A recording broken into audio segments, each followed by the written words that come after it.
Bonsoir. Donc, Amiens-c'est-le-Tien, on sort du dernier conseil d'agglomération de l'année, 15 décembre. Que retenir?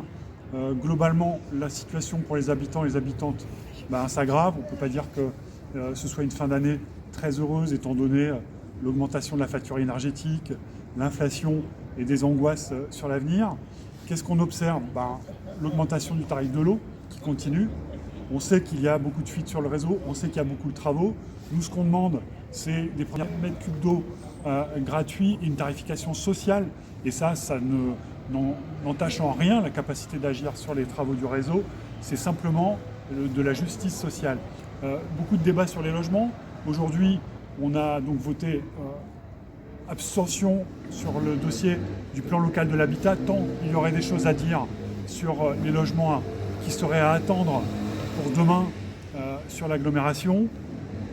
Peut-être moins de maisons individuelles disséminées dans des quartiers éloignés de la ville sans service public, peut-être des logements collectifs de plus de qualité, avec plus de partage, plus d'espaces partagés. Beaucoup d'efforts restent à faire. Sur la rénovation énergétique des logements et donc des passoires énergétiques, il y a un objectif qui est fixé par l'agglomération de 1100 logements par an rénovés. On ne sait pas comment ils vont y arriver, tant les difficultés sont énormes et tant les freins sont énormes. Pourtant, il y a des leviers.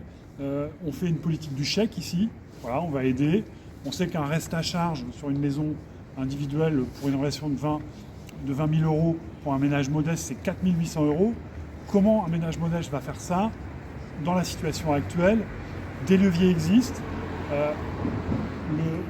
Le tiers payant pour éviter le reste à charge. Des leviers existent pour l'accompagnement des dossiers de rénovation jusqu'à la remise des clés. Des leviers existent pour accompagner la région à former les artisans pour répondre à la demande. Des leviers existent pour une coopérative de matériaux, pour lutter contre les problématiques de ressources et pour avoir des matériaux écologiques. Bref, on a rappelé un certain nombre de propositions. On s'est abstenu également sur la baisse de la participation aux 3 établissements publics culturels, que sont la Maison de la Culture, le Cirque et les ZAD. Et puis, on s'est abstenu sur Amiens Cluster, car les emplois d'avenir qu'ils étaient censés apporter dans le numérique, on les attend toujours.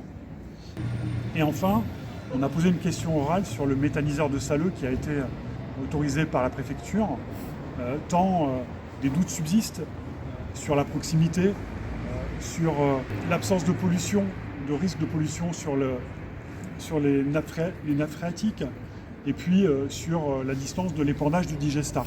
Des réponses ont été faites, mais nous regrettons le manque de transparence ou peut-être le manque de concertation plus globale avec les Amiénois sur ce sujet, tant les énergies renouvelables et leur massification sont importants. Il ne faudrait pas avoir de mauvais projets, de contre-projets en le domaine. Voilà, on souhaite de bonnes fêtes de fin d'année à tout le monde et on se retrouve très bientôt.